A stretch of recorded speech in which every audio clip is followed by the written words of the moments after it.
보통 엘리후라고 하는 욥의 친구 4명 중에 가장 나이가 젊죠. 그리고 말하는 그 논리를 봐서 4사람 가운데 가장 지혜가 있고 뛰어난 언변이 좋은 사람이죠.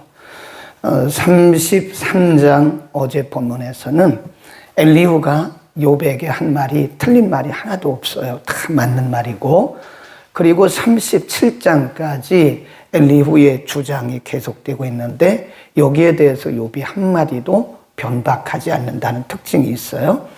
오늘 본문에도 보면 계속해서 주장하는데 1절부터 쭉 보면 1절 엘리후가 말을 이어가로되 지혜 있는 자들아 내 말을 들으라, 지식 있는 자들아 내게 귀를 기울이라 그랬습니다. 그리고 10절에 가보면 너희 총명한 자들아 내 말을 들으라. 그래서 여기 보면 지혜 있는 자, 지식 있는 자, 총명한 자들을 다 소환해요. 소환한다는 말은 실제로 그들이 다 왔다 그런 뜻은 아니고, 지금 엘리후가 말하는 의도가 뭐냐면 지혜 있는 자, 지식 있는 자, 10절에 보면 너희 총명한 자들아 다 들어라. 그 말은 나도 당신들만큼 지혜와 지식과 총명이 있으니 내가 하는 말은 상당히 설득력이 있다. 스스로 그렇게 자기를 변론하는 거죠. 그러니까 지혜 있는 자, 지식 있는 자, 총명한 자들을 다 이렇게 소원하면서 내가 하는 말은 여러분들의 말처럼 그렇게 지식도 있고 지혜도 있고 총명도 있기 때문에 설득력이 있다. 그런 의미로 말한 것 같고요. 그 다음에 이렇게 말합니다. 5절에 보면 욥이 말하기를, 그동안에 욥이 했던 말을 이제 인용하는 거예요. 욥이 말하기를 내가 의로우니 하나님이 내 의를 지하셨고, 내가 하나님 앞에서 정말 하나님을 경외하고 이웃들을 돕고 그런 의로운 삶을 살았으나 하나님이 내 의를 지하셨다. 욥의 말을 이렇게 본 거예요. 그 다음에 6절에 보면 내가 정직하나 거짓말쟁이가 되었고 나는 허물이 없으나 내 상처가 낫지 못하게 되었노라 하니, 그래. 욥의 말을 인용한 거예요. 지금 그동안에 욥이 했던 자기 변호, 자기 변론했던 말들을 인용해서 엘리후가 하는 말이에요. 그리고 이렇게 말을 합니다. 7절에 보면 어떤 사람이 어느 사람이 욥과 같으랴 욥이 회방하기를 물 마시듯 하며. 그동안에 욥은 친구들이 와서 여러 가지로 말할 때 그때마다 자기 변론한 거거든요. 어떤 때는 자기 변백이고 하나님을 향해서 스스로 혼잣말로 한 거예요. 근데 엘리후는 그걸 뭐라 그래요? 회방했다. 하나님을 회방했다. 그렇게 보는 거죠. 한번 보세요. 욥의 말에 대해서 엘리후는 그렇게 치부합니다. 7절에 어느 사람이 욥과 같으랴 욥이 회방하기를 물 마시듯 하며 악한 일을 하는 자들과 사귀며 악인과 함께 다니면서 이르기를 사람이 하나님을 기뻐하니 무익하다. 욥의 그동안에 했던 말들에 대해서 지금 엘리후는 자기 입장에서 그거를 치부해버리는, 그건 틀렸다. 욥은 지금 회방하는 말을 하고 있고 회방하는 일을 물 마시듯 하고 있는 사람이다 라고 욥에 대해서 지금 비난을 하고 있는 거죠. 그러니까 엘리후는 굉장히 똑똑한 사람이고요. 오늘날로 말하면 신학적 지식이 굉장히 풍성한 사람입니다. 계속 보죠. 37장까지 이렇게 쭉 보면요. 욥에게 엘리후가 하는 말들은 너무 체계적이고 너무 합리적이고 너무 논리적이에요. 논리적으로 틀린 말이 없습니다. 오늘날로 말하면 신학적이에요. 굉장히 신학적이고 틀린 말이 없습니다. 그런데 그런 말들이 욥에게는 지금 다 비난이에요. 비난.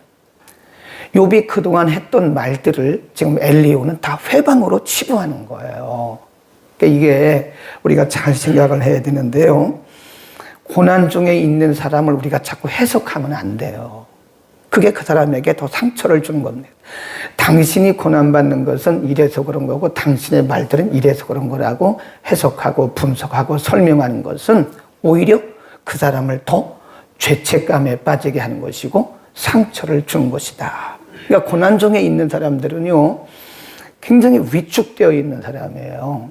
그 사람에게 가서 해석해주고 또 그거를 설명해주고 책망하고 가르치고, 이것은 오히려 그 사람에게 도움이 되지 않는 거다. 그 엘리후를 통해서 또 엘리바스, 빌닷, 소바를 통해서 우리가 배우고 있는 거잖아요. 고난중에 있는 사람들에게는 그런 설명이 필요한 게 아닙니다. 그들에게 우리가 어떤 해석을 해주는 것이 필요한 게, 그들에게는 의미가 없어요. 그들에게는 동정해주고, 이런 얘기 우리 하잖아요. 기도로 함께 합니다. 얼마나 멋있는 말이에요. 아, 집사님 그거요?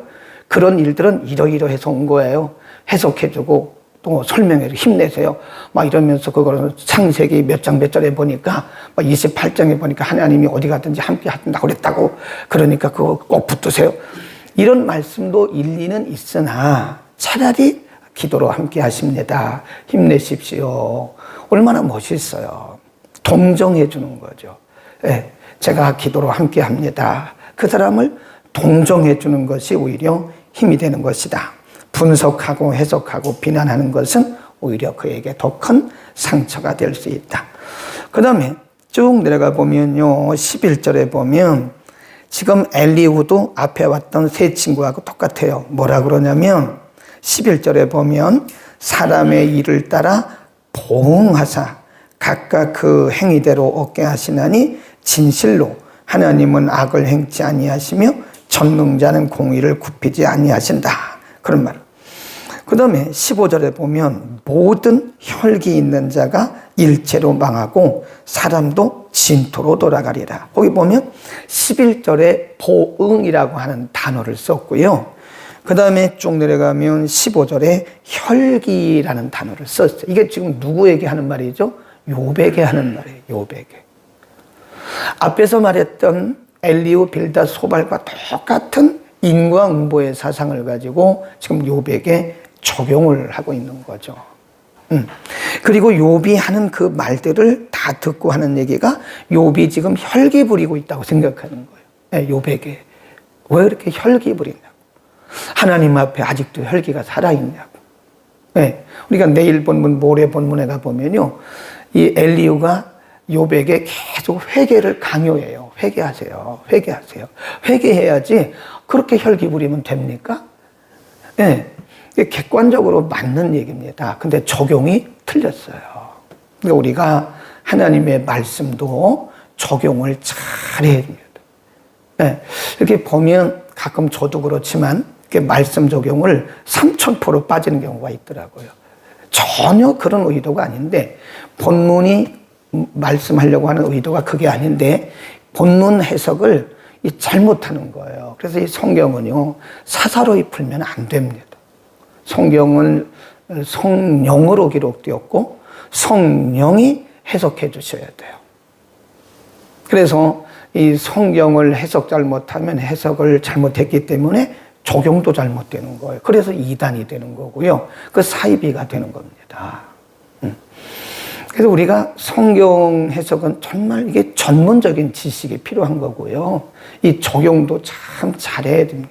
이 잘못했다가는 지금 욥을 그렇게 지금 치부하는 거 아니에요. 욥이 지금 혈기 부리고 있다고 엘리후는 그렇게 적용을 하고 있는 거잖아요.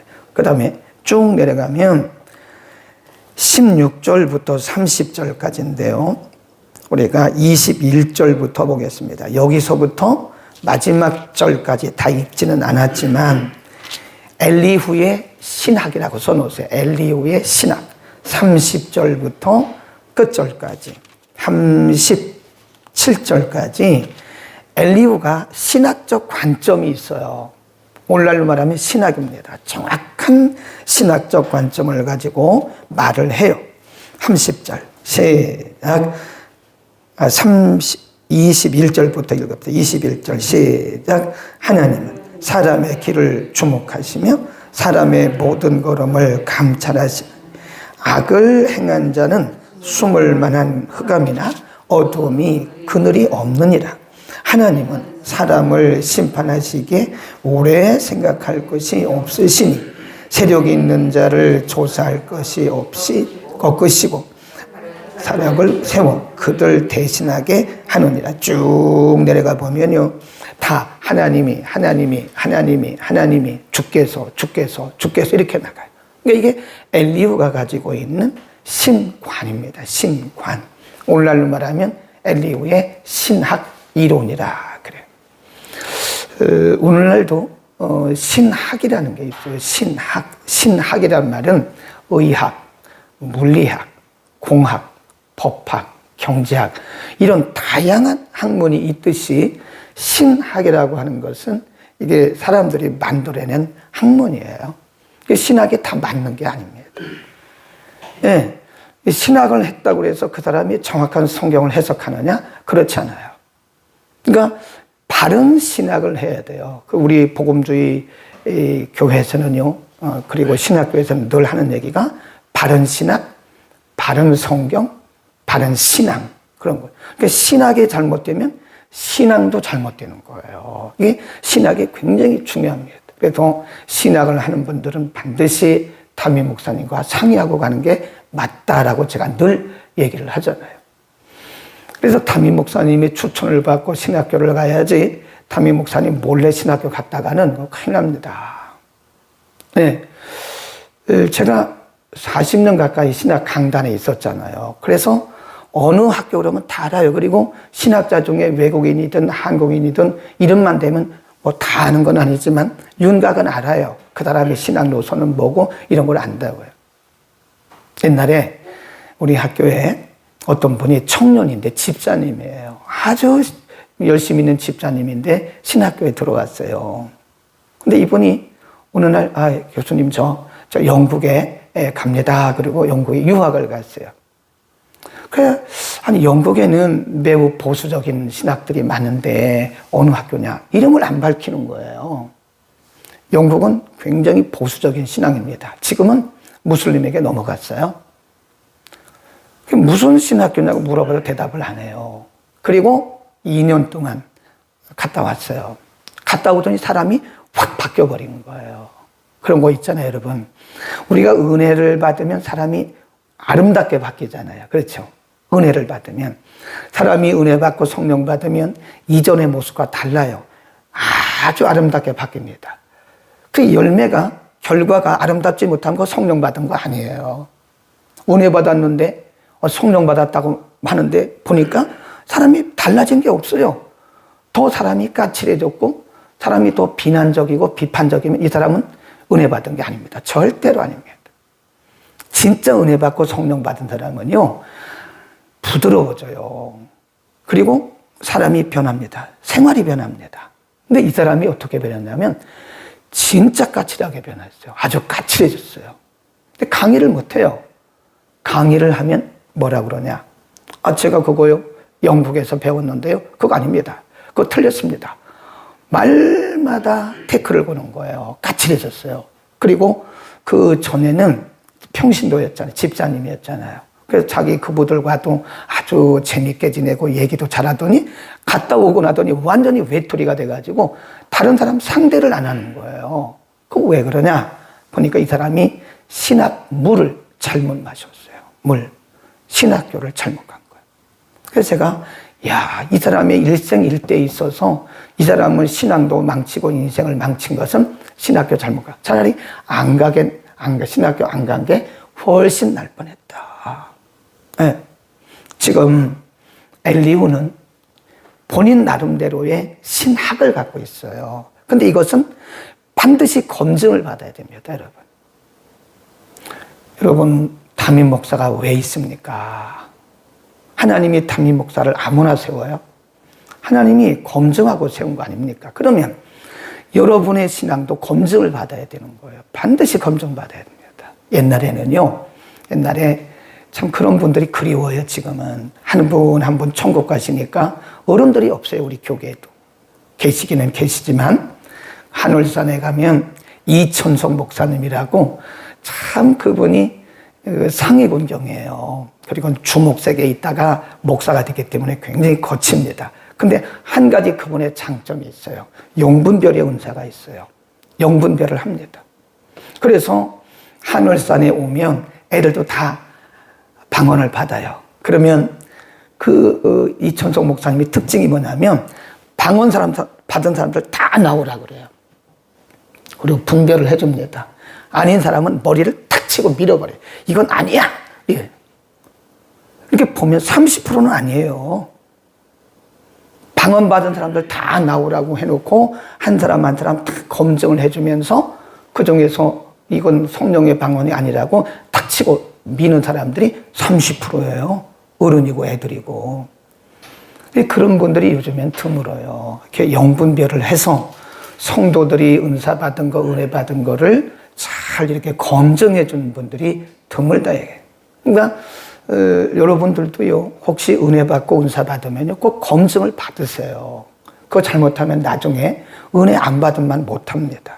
차라리 은혜 안 받는 게 나아요. 그러니까 잘못하면 은혜 받았다고 은사 받았다고 막 그러다가 검증받지 못하고 그냥 갔다가는 큰일 나요. 반드시 검증받아야 됩니다. 아니면 어쩌면 엘리후처럼 돼요. 엘리후는 지금 신학은 맞아요. 근데 이게 자기 확신에 빠져 있는 거예요. 이게 정확한 검증된 신학이 아니잖아요. 적용을 잘못하고 있잖아요, 지금. 그래서 우리는 그게 결코 부끄러운 일이 아닙니다. 목사님, 저도 그분 앞에 가서 무릎 꿇고 12번을 안수받았다니까요. 그리고 일어났던 모든 일들을 다 말씀드리고 다 검증받고 때로는 수정되고 때로는 혼나기도 하고 때로는 용기도 받고 그랬다니까요. 배워야 되는 거예요. 아멘. 그러니까 우리는 엘리후를 보면서 우리는 잘못된 자기 확신에 빠질 수도 있어요. 잘못된 자기 확신에 빠지면요, 안 보입니다. 그게 다라고 생각하는 거예요. 그게 맞다고 생각하는 거예요. 지금 어제 제가 33장을 강론하고 올리면서 업로드하면서 그 제목을 뭐로 작았냐면 엘리후의 자기 확신이라고 제가 제목을 넣었어요. 엘리후는 자기 확신에 빠져 있는, 이 엘리후의 신학도 검증되지 않은 겁니다. 네.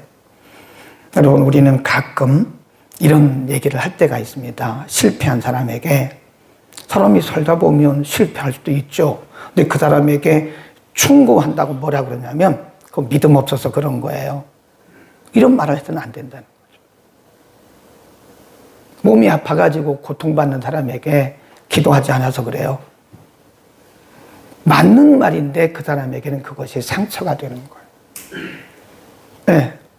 우리는 그런 일들을 충고라고 하는 이름으로, 충고라고 하는 옷을 입혀가지고 사람들에게 막 갖다 대는 거예요. 아픈 사람에게 기도 안 해서 그래요. 그거 11조 떼어먹어서 그래요. 그런 얘기 하지 말라고요. 아니, 11조 떼어먹었다고 다 병 걸려요? 물론 하나님이 우리를 교훈하시기 위해서 때로는 그럴 때도 있긴 합니다. 그런데 모든 사람이 다 11조 떼어먹어서 병 걸리면 제가 볼 때 많은 사람들이 한 7, 80%는 병 걸려야 돼요. 11조를 정확히 하는 사람이 드뭅니다. 드물어요.